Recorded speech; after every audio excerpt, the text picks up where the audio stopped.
पिछली virtual class में हमने capstan lathe and turret lathe के टैरेट इंडेक्सिंग मैकेनिज्म की बात की और आज की क्लास में हम बार फीडिंग मैकेनिज्म के बारे में बात करेंगे।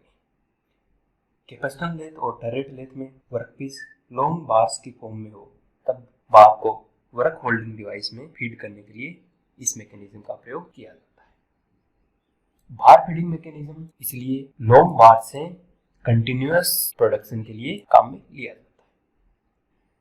इस मैकेनिज्म में वर्क होल्डिंग डिवाइस के रूप में कोलेट चक्स का प्रयोग किया जाता है, क्योंकि जैसा कि हम पिछली वर्चुअल क्लासेस में पढ़ चुके हैं, कोलेट्स क्विक एक्शन वर्क की एक्यूरेट सेटिंग एंड सेंटरिंग करती है, इसलिए लार्ज प्रोडक्शन एक्टिविटीज में ये वर्क होल्ड करने का मोस्ट कॉमन और प्रीफर्ड मेथड है।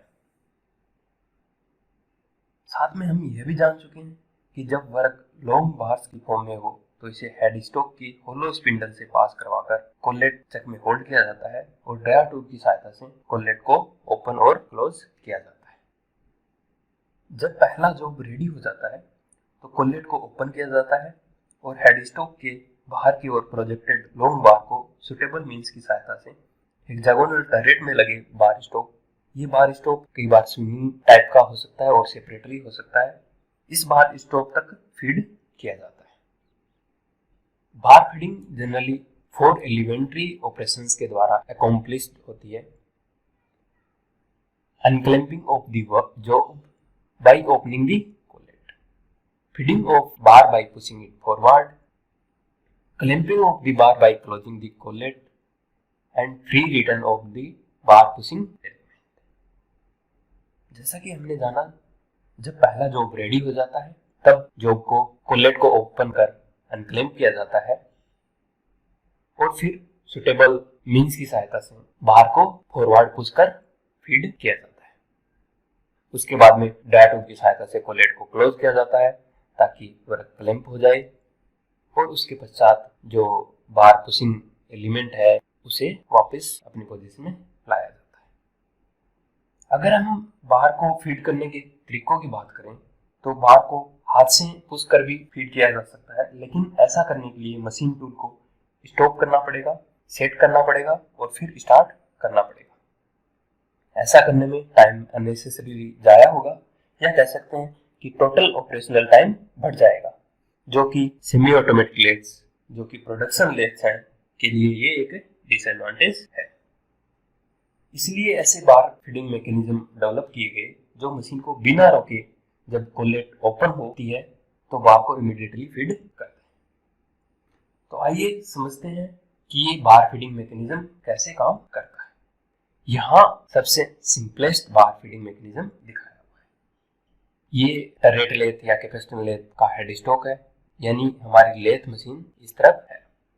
हेड स्टॉक में जैसा कि हम जानते हैं होलो स्पिंडल लगी होती है। इस स्पिंडल के राइट एंड पर कोलेट लगी हुई है और ये जो कंपोनेंट्स हैं ये बार फीडिंग मैकेनिज्म के हैं। यहाँ ये बार स्टॉक यानी बार दिखाई हुई है, ये बार फीडिंग मैकेनिज्म का बेस है। यहाँ ये बियरिंग लगी हुई है, इस बियरिंग में गाइड बार या स्लाइड बार लगी हुई है और स्लाइड बार के इस एंड पर एक पुल्ली लगी हुई है। स्लाइड बार पर एक स्लाइडिंग ब्रैकेट या स्लीव लगी हुई है। इस स्लाइडिंग ब्रैकेट में एक पिन से वायर रोप कनेक्टेड है जो पुली से हो गुजरता है और इस वायर रोप के दूसरे एंड पर वेट लगा हुआ है। इस स्लाइडिंग ब्रैकेट के कंस्ट्रक्शन की बात करें तो हम यहाँ जान सकते हैं ये फिगर स्लाइडिंग ब्रैकेट एंड बार चक का है, यानी वो चक जो बार फीडिंग मैकेनिज्म में बार को होल्ड करने के काम आती है। यहाँ ये बार दिखाई हुई है, यहाँ ये ब्राउन कलर से दिखाई गई बुश है और ये भी बुश है। रेड कलर से शोन ये बार चक है और ब्लूइश कलर से शोन ये कंपोनेंट स्लाइडिंग ब्रैकेट है। ये और ये सेट स्क्रूज है। बार को इस स्लाइडिंग ब्रैकेट के थ्रू पास करवाया जाता है और बुश लगाकर बार चक में इन दो सेट स्क्रू की सहायता से सेंटर में क्लैंप कर दिया जाता है। स्लाइडिंग ब्रैकेट स्लाइड बार पर लीनियर मोशन करेगा, फॉरवर्ड और बैकवर्ड मोशन करेगा। स्लाइडिंग ब्रैकेट में बार चक लगी हुई है, वो बार को होल्ड करेगी, साथ में बार के साथ में ये रोटेशनल मूवमेंट भी करेगी। जब हमें मशीनिंग करनी होती है तो बार को इस स्लाइडिंग ब्रैकेट या कहीं बार में से गुजारा जाता है और फिर हेड स्टॉक में लगी होलो स्पिंडल से पास किया जाता है और इस एंड पर कोलेट में उसे क्लेम किया जाता है। ये कह सकते हैं कि बार स्पिंडल एंड कोलेट से होकर गुजरेगी। कोलेट को ओपन एंड क्लोज करने के लिए ब्रा ट्यूब अरेंजमेंट लगा होता है, जैसा कि हम ब्रक होल्डिंग डिवाइसेस पढ़ते समय देख चुके हैं। यहाँ जो ये वेट लगे हुए हैं ये स्लीव पर कंटिन्यूसली इस डायरेक्शन में फोर्स लगाते हैं। अब समझते हैं कि बार फीड कैसे की जाती है। जब पहला वर्क पीस कंप्लीट हो जाता है तो इसे क्रॉस स्लाइड में लगे टूल पोस्ट पर लगे टूल की सहायता से कट ऑफ कर दिया जाता है और उसके बाद में कोलेट को ओपन किया जाता है।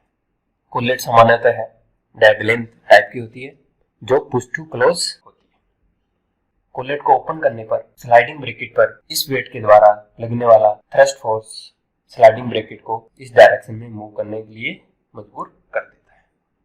यहाँ टर्रेट पर बार स्टॉक लगा होता है या ये बार स्टॉक स्विंगिंग टाइप का अलग से भी लगा हो सकता है।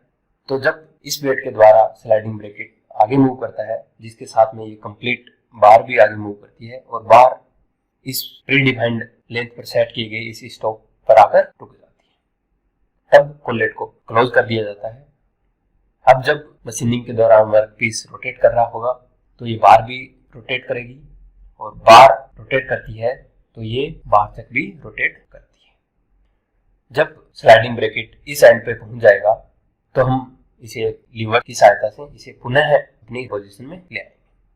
जैसा कि हम कुछ देर पहले पढ़ चुके हैं कि बार फीडिंग मैकेनिज्म 4 एलिमेंट्री स्टेप्स में होता है, जिसमें कोलेट को ओपन करना, बार को फॉरवर्ड पुश करना, कोलेट को क्लोज करना और बार पुशिंग एलिमेंट को पुनः अपनी अवस्था में लेके आना। इस तरह टर्रेट एंड कैपेसिटर लेथ में लॉन्ग बार पर किए जाने वाले प्रोडक्शन वर्क में बार फीडिंग मैकेनिज्म का प्रयोग किया जाता है। ये सबसे सिंपलेस्ट टाइप का बार फीडिंग मैकेनिज्म था। आइए एक दूसरा बार फीडिंग मैकेनिज्म समझते हैं। यहाँ ये कोलेट तक लगी हुई है, जिसमें कोलेट, स्टॉक, जिसे यहाँ स्पिंडल नोज कहा गया है, स्पिंडल, पुश ट्यूब, ये बार है और ये बेल क्रैंक लीवर, जिसे वेज लिंक और बार फीड लिंकेज की सहायता से रेचेट बार या रेचेट से कनेक्ट किया गया है। रेचेट पर पोल लगा हुआ है और ये पोल फीड कॉलर या बार चक से कनेक्टेड है। फीड कॉलर या बार चक में सेट स्क्रू, जैसा कि हम देख चुके हैं, सेट स्क्रू की सहायता से क्लैंप कर दिया जाता है। यहाँ फीड कॉलर और बार के बीच में बुश लगी हुई है। तो जब हमारा जॉब कंप्लीट हो जाता है तो कोलेट को ओपन किया जाना है। कोलेट को ओपन करने के लिए या वर्क को अनक्लैंप करने के लिए इस लीवर को राइट साइड में मूव करवाया जाता है। जब राइट साइड में मूव करवाते हैं तो ये लीवर पुश ट्यूब को आउटवर्ड डायरेक्शन में मूव करवाता है। तो आउटवर्ड डायरेक्शन में मूव कराने पर ये पुश टाइप कोलेट ओपन हो जाती है और बार अनक्लैंप हो जाती है। फिर फर्दर इस लीवर को राइट डायरेक्शन में मूव करवाया जाता है।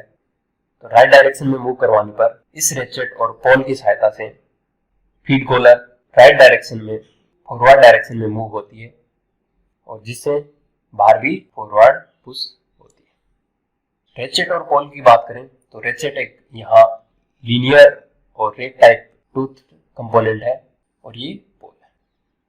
इस लिंक की सहायता से रेचेट बार ऑसिलेटरी मोशन करती है और जिससे पोल और पोल पर लगी फीड कॉलर फॉरवर्ड मूव करती है।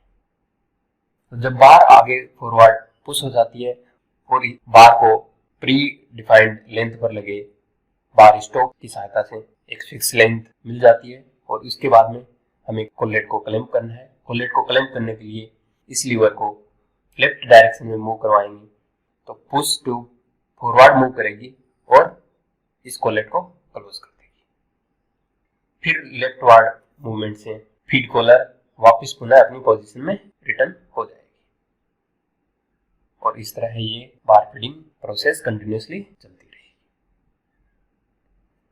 यहाँ ये मैकेनिकल लिंकेज की सहायता से हम कोलेट को क्लोज ओपन कर रहे हैं और बार को फीड कर रहे हैं। यानी ये बार फीडिंग मैकेनिज्म मैकेनिकली ऑपरेटेड है। इन्हें हम हाइड्रोलिकली या एयर से भी ऑपरेट कर सकते हैं, जैसा कि हम कोलेट पढ़ते इसमें देखें।